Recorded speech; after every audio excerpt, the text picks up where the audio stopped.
Good morning friends, আমার চ্যানেলে সবাইকে ওয়েলকাম। তো ক্যাপশন থেকে তোমরা বুঝতে পেরেছো আজকে আমি কেন ভিডিও করছি। হ্যাঁ, আজকে হচ্ছে ননদের আইবুড়ো ভাত। তো এখনও কিছু অ্যারেঞ্জমেন্ট করিনি, এখন সবে সকাল 6টা বাজে। তো আজকে আমার উইক অফ, সকাল সকাল উঠে পড়েছি, বাড়ির ছাদে আছি, অনেক কাজকর্ম আজকে আছে। তো মাঝে কদিন ভিডিও দিতে পারিনি এই কারণে আমার মনে হয়েছিল আমার ইউটিউব অ্যাকাউন্টটা হ্যাক হয়ে গেছে। তো জানি না কেন, না হ্যাক হয়নি, কিন্তু ওটা আমার মনে হয়েছিল, কারণ আমার ইউটিউব অ্যাকাউন্ট বা জিমেল আইডি কিছুই ওপেন হচ্ছিল না আমার ফোন থেকে। মানে আমার বাড়িতে 3টে ফোন, আমার 3টে ফোনের মধ্যে কোনো ফোন থেকে ওপেন হচ্ছিল না। মানে 2 স্টেপ ভেরিফিকেশান করা আছে, ওটিপি ফোনে আসছিলো, বাট জিমেলে কোনো ওটিপি আসছিল না, জানি না কেন। তো ওটা পরে আমি সলভ করে নিয়েছি আমার প্রবলেম আমি সলভ করে নিয়েছি। তো ওটা নিয়ে 2-3 দিন খুব চাপে ছিলাম। তো অনেকে বলছিল যে অ্যাকাউন্ট হ্যাক হয় বা জিমেলও হ্যাক হয়, জিমেল হ্যাক হয় কি সেটা আমি জানি না। তো আবার ওখান থেকে জিমেল থেকে আমাকে মেলও করেছিল যে মেল আইডিটা চেঞ্জ করে নিন, এটা মেবি বাই মিস্টেক কেউ হয়তো ইউজ করছে। তো অনেকটা ভয় পেয়ে গেছিলাম যে ইউটিউবটা যেটুকু মানে অর্জন করেছি হয়তো গেল। তো না, আবার সব ফিরে পেয়েছি। তো আজকে উইক অফ, আজকে ওই যে ক্যাপশনে তোমরা দেখেছো আজকে আইবুড়ো ভাত পর্ব। হ্যাঁ, ওটা হচ্ছে ননদে আইবুড়ো ভাত। আমার ননদকেও তোমরা অনেকেই অন ক্যামেরা দেখেছো, বা অনেকে হয়তো দেখোনি, তারা আজকে দেখবে। তো এখন সকাল 6টা, বাট সারাদিনের ব্যাপার, আমরা আজকে উইক অফ, নিজস্ব অনেক কাজ আছে, তার মধ্যে ওর আইবুড়ো ভাতের অ্যারেঞ্জমেন্টও করতে হবে। তো কি করব, কি মেনু হবে আজকে আমার আইবুড়ো ভাতের, বা সাজানো, ডেকোরেশন, সব কিছুই কীভাবে কী করব সেগুলো আজকে আমি তোমাদের সঙ্গে শেয়ার করব। তার জন্যই ভিডিও নিয়ে চলে এসেছি আবার একটা। তো চলো পরপর সব দেখা যাক কী করে কী করি। আমি এখন আছি বাড়ির ছাদে, বাড়ির ছাদে এই জন্য আছি, মানে ছাদটা একটু ঝাড় দিতে হবে, সেটা দেখার জন্য আরও এলাম। এসে একটা ভিডিও স্টার্ট করে নিই, চলো এইভাবে একটা ভিডিও স্টার্ট করে নিলাম। তো চলো বাকি কাজগুলো গল্প করতে করতে করি, ঠিক আছে?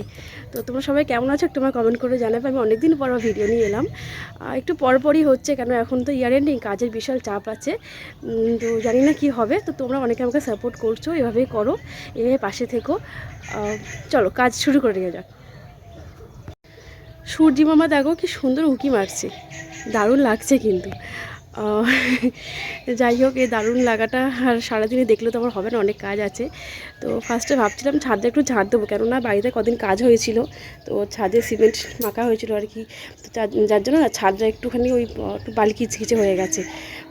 তো দেখি ছাদটা ভাবছি ঝাড় দিয়ে নেবো। ছাদে একটু বাঁশ টাস রাখা আছে, এগুলো হচ্ছে আমার কর্তাবাবুর, ওর কাজের লাগে আর কি, কাজের ক্ষেত্রে সব ইউজ হয়। তো নিচে যেহেতু ঘর কমপ্লিট হয়ে গেছে, সেজন্য ছাদে এগুলো তুলে দিয়েছে। এখন তো বাইরে কিছু পজিশন করা হয়নি, সেজন্য ছাদেই আছে। ছাদে একটা এক্সেস বালতি পড়ে আছে, ওখানে একটা বস্তা আছে, ওটাতে অনেক পুরনো জামা কাপড় আছে, কিন্তু পুরো বৃষ্টিতে ভিজে গেছে, ওগুলো বাইরে ফেলে দিতে হবে। মানে এখানে নেবার কেউ লোক নেই, কিছু করার নেই, মানে এখানে কেউ নেয় না, আমি রেখে রেখে সবসময় নষ্ট হয়ে যায়। তো দেখা যাক, চলো কাজ শুরু করি। কাজ করতে করতে গল্প করবো, চলো। কাজ বললে মানে মনে পড়ে, এখন তো আমার ঘর অনেকগুলো বেড়ে গেছে, সেজন্য কাজের দায়িত্ব বেড়ে গেছে। তো এই ঘরটা ঝাঁট দেওয়া হয়ে গেছে, আজকে হচ্ছে ঘর মোছার পালা। তো চেয়ারে কিছু জামা কাপড় আছে, সেগুলো দেখো না, ওটা বাঙালির অভ্যাস, কিছু করার নেই। আমার একটা আলনা কেনা হয়নি, কেনা হলে জামা কাপড়গুলো ওখানে শিফট হবে।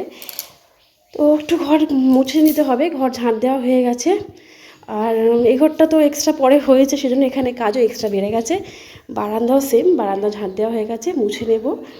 আর কিছু হাঁড়ি বাসন পড়ে আছে, এই যে, সে তোমরা জানো আমি সিঁড়ির তলাতে সব কাজকর্ম করি, মানে জলের কাজকর্ম যেগুলো সেই সিঁড়ির তলায় করা হয়। আমার একটা বাথরুম সেভাবে হয়নি, না আছে বাইরে একটা বাথরুম আছে, সেটা একটু বাড়ির বাইরের দিকে, মানে যেটা হয় গ্রামে একটু বাড়ির বাইরে বাথরুম হয়।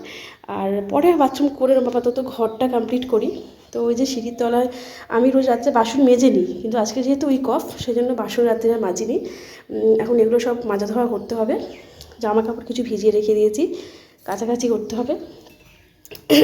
এই ঘরটা মোটামুটি ঝাঁট দেওয়া হয়ে গেছে।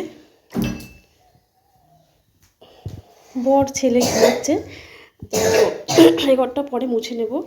এই ঘরটা, আর আমি যে রান্না করি এখানে আমি সকালে ঘুম থেকে উঠে আগে মুছে নিয়েছি এই ঘরটা ঝাঁট দিয়ে। তো এখানে আর কোনো কাজ নেই, এখানে আমি একেবারে বাইরের সব কাজকর্ম করে এসে জামা কাপড় চেঞ্জ করে আমি এই ঘরে ঢুকবো রান্নাবান্না করার জন্য। ততক্ষণ চলো ওইদিকে কাজগুলো তোমাদের দেখিয়ে নিই আমি। সেই সকালের পর মাঝখানে অনেক কাজ হয়ে গেছে আমার, তো আমি সেগুলো তোমাদের দেখাতে পারিনি। পরে আমি ক্লিপিং আছে দেখিয়ে দেবো।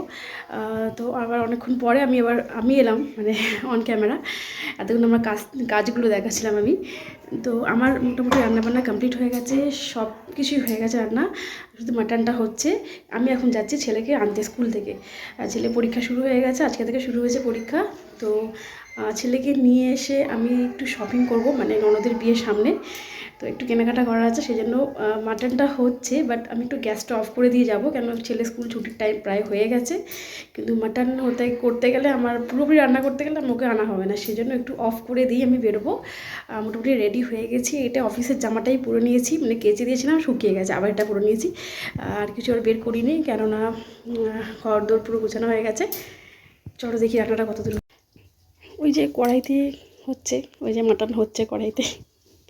আমি সামনে আর যাচ্ছি না, আমি ঘরটা অফ করে বেরোবো, আমি গ্যাসটা অফ করে দেবো এক্ষুনি। আর মোটামুটি রান্নাবান্না কেন হয়ে গেছে, বেগুন ভাজা হয়েছে, আলু ভাজা হয়েছে, মাটনটা হবে আর টমেটোর চাটনি হবে, ব্যাস তাহলে হয়ে যাবে। মিষ্টি কেনা আছে, দইটা আমি যখন ছেলেকে স্কুল থেকে নিয়ে আসবো তখন আমি ছেলেকে স্কুল থেকে আনতে যাবো, তাই সব ওই ঘরে গ্যাসটা অফ করে দিয়েছি। ওই ঘরে যে তালা চাবি লক করে দিয়েছি, তালা দিয়ে ঘর।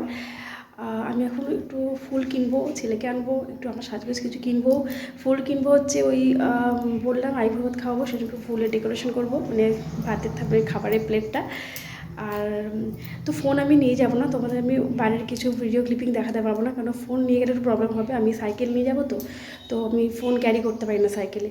এমনি ব্যাগ থাকবে, কিন্তু অত টাইম থাকবে না আমার, ঠিক আছে। তো বাইরে কী করছি না করছি সেই ক্লিপিংটা আমি আজকে তোমাদের দেখাতে পারবো না। জাস্ট ফুল কিনবো আর ওই ছেলেকে নেবো, আর টুকটাক হয়তো কিছু একটু কিনবো, কসমেটিক্স, আর কিছু না। তোমাদের বাড়ি এসে আমি দেখাবো কী কী কিনলাম। বাট আমি এই ক্লিপিংটা এখানে শেষ করছি। পরে তোমরা মানে সঙ্গে সঙ্গে অ্যাড হচ্ছে একটা যেহেতুর পরে, তো এরপরে হয়তো তোমরা দেখবে ওই প্লেট সাজানোটা, ওটাই করবো, কারণ এর মাঝে কোনো কিছু ক্লিপিং নেবো না। আমি এসে শুরু করে দেবো একদম শুধু ডেকোরেশনের কাজ। তো ডেকোরেশনের কাজটা একটু দেখে একটু আমাকে বলো বা সাজেস্ট করো, যদি খারাপ হয় পরে কোনো সময় আবার কোনো অকেশনে ঠিকঠাক করে করবো। তো চলো কাজগুলো করে নিয়ে তোমরা দেখতে থাকো ভিডিও। ডেকোরেশনের কাজে বসে পড়েছিলাম ছেলেকে স্কুল থেকে নিয়ে এসে। তো টুকটাক ওই একটু পারি আর কি, মানে সবই নিজে পারি তা নয়, কিছুটা দেখেও শিখেছি। তো তোমরা একটু আমার কমেন্ট করে বলো আমার আজকে ডেকোরেশনটা কেমন হয়েছিল, প্লেট ডেকোরেশন আর কি। তো আমি এরকমই আগে আমার ছেলের বার্থডেতেও করেছিলাম। তো যাই হোক, আমার তো খুব ভালো লেগেছে আজকে সাজানোটা, তোমরা আমায় কমেন্ট করে বলো। ওখানে ওই ভাতের থালাটা ওখানে রাখা হবে ওই গাঁদা ফুলের এই মাঝখানে। আর বাকি এদিকে ছোটো ছোটো যে পান পাতার উপরে গাঁদা ফুল সাজিয়েছি, ওটা হচ্ছে ওই তরকারি বাটি টাটি সব থাকবে।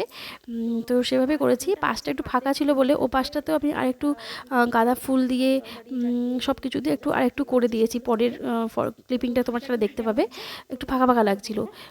তো এটা ইচ্ছা ছিল আরও ভালোভাবে করবার, যাই হোক মাথা থেকে বুদ্ধি বেরোয়নি অতটা। তো ননদকে অনেকক্ষণ ওয়েট করানোর পর ওকে বসিয়ে দিয়েছিলাম, নেমে বসে পড়ো, তো ও ফটো তুলছে। যাই হোক তো ওই আর কি যতটুকু যা পেরেছি ওই টুকটাক একটু অ্যারেঞ্জমেন্ট করতে পেরেছি। বড় যা ছিল দিদিকে ডেকেছিলাম, কেন একা এত কিছু পারবো না আমি, সেটা আমিও জানি। তো দিদিও একটু হেল্প করে দিয়েছে। তারপর শুরু হয়ে গেছে ফটোর খেলা। খাওয়ার আগে অনেকক্ষণ ফটো তোলা হয়েছে, দিদি আশীর্বাদ করলো একটু ননদকে, দিয়ে ননদ আমাকে করলো বৌদি তোমাকেও তো করতে হবে। ঠিক আছে চলো অবশ্যই। তো দিদিকে একটু দেখে নিলাম, নিয়ে আমি একটু আশীর্বাদ করলাম, যদিও করতে পারি, কিন্তু যাই হোক বাড়ির বড়রা থাকলে ওনাদেরকে আগে দিতে হয় বা ওনাদের থেকে অনেক কিছু শেখা যায়। দইয়ের ফোঁটা একটু যা লাগিয়ে দিল, বসে পড়েছিলাম খেতে। আমার অনেকটা লেট হয়ে গেছে, দিদি আগে খেয়ে এসেছিলো, আমার যার খাওয়া হয়ে গেছিলো, উনি খেয়ে বাড়িতে এসেছিলেন। আর বাকি দুজন ছিল খাচ্ছিল, আমার ছেলে আর আমার বর, ওদেরও খাওয়া প্রায় কমপ্লিট হয়ে গেছে। তো ননদ আমার জন্য ওয়েট করে খুব আস্তে আস্তে খাচ্ছিল, লাস্ট মোমেন্টটাই বসেছি, যে পাশে আমার বর দাঁড়িয়ে আছে। ও মানে খুব দুষ্টু, তোমরা সবাই ওকে চেনো। অনেকেই ওকে চেনে ইউটিউবের, হাই টাই করছে। ওই আর কি একটু দুষ্টুমি করলাম, দিয়ে চলো টাটা। আর কিছু না, আমার আজকে ভিডিও এই পর্যন্ত। তো তোমাদের কেমন লাগলো প্লিজ বলো, আর যারা নতুন তারা প্লিজ সাবস্ক্রাইব করে দিও। Thank you.